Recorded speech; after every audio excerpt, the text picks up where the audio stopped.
በኦልድ አስተሳሰብ በድሮ አስተሳሰብ አዲስን ነገር መጠበቅ ሞኝነት ነው። ያ ኦሬዲ ኦልድ የነበረው አስተሳሰባችሁ ይዞት የመጣው በተጨባጭ የተገለጠ ድርጊት አለ፣ ማኒፌስት ያደረገ ነገር አለ በህይወታችሁ ላይ በኦልድ አስተሳሰባችሁ ላይ። ያ ነገር ድግግሞሽ ሆኖ ሀቢት ሆኖ ለረጅም ጊዜ ይቀጥላል። ነገር ግን ወደ አዲስ አካሄድና ወደ አዲስ ልምምድ መግባት ስትፈልጉ መጀመሪያ ማድረግ ያለባችሁ ያንን ኦልድ አስተሳሰብ ከናንተ ላይ ማውጣት ነው።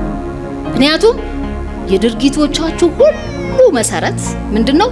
ሐሳብ ስለሆነ ሁሉ ነገር ካስተሳሰብ ስለሚጀምር አንዳንድ ሰዎች በሆነ በተፈጠረ ኢንሲደንት በጣም ኦፌንድድ ይሆናሉ፣ ይናደዳሉ፣ ለምን ሆነ ብለው ይቆጣሉ። ያንን ድርጊት ለማረም ሲፍጨረጨሩ ታያቸዋላችሁ። ነገር ግን በዛ መንገድ ዘላቂ የሆነ መፍትሄ ማምጣት አትችሉም።